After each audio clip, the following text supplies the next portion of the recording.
Lâcher une main en vélo, c'est pas vraiment pour faire un numéro de cirque.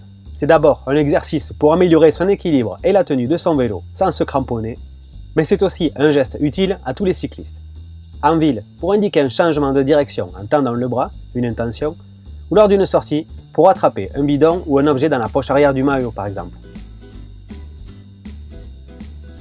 On commencera par trouver les bonnes conditions et la bonne position sur le vélo, puis exercice 1, on relâchera les mains sur le guidon, exercice 2, on lèvera la main du centre, exercice 3, on tendra enfin le bras. Allez, on y va!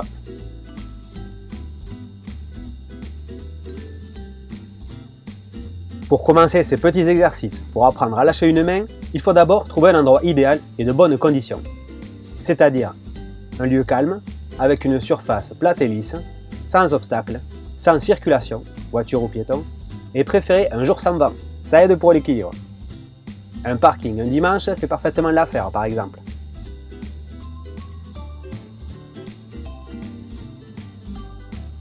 Le top, c'est d'utiliser un vélo de ville offrant une position relevée. Il permet de positionner votre buste droit pour ne pas exercer de pression sur le guidon. Tout le poids de votre corps est sur la selle. C'est plus facile pour débuter.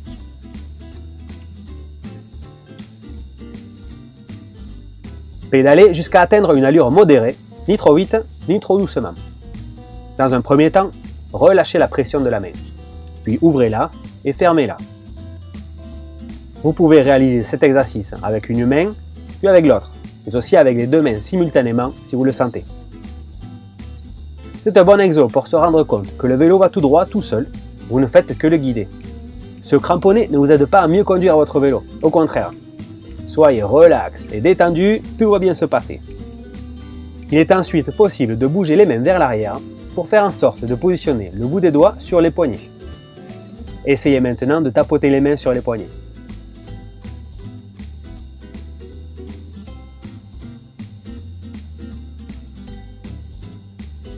Soulevez votre main de quelques centimètres d'abord, puis baissez-la.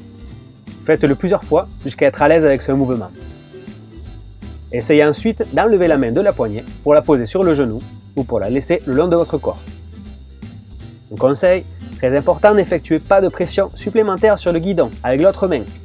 Et regardez toujours loin devant vous, jamais vos mains. C'est primordial pour l'équilibre sur le vélo et aussi pour continuer de regarder ce qui se passe devant vous, bien sûr.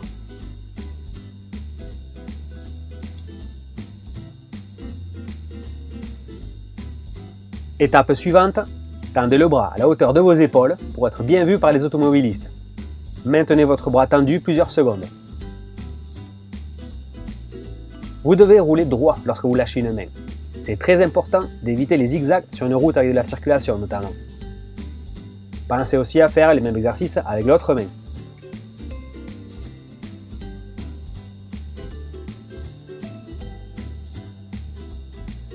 Un conseil, pour tourner en vélo, mieux vaut 1. Jeter un œil derrière soi pour voir si personne n'est en train de vous doubler.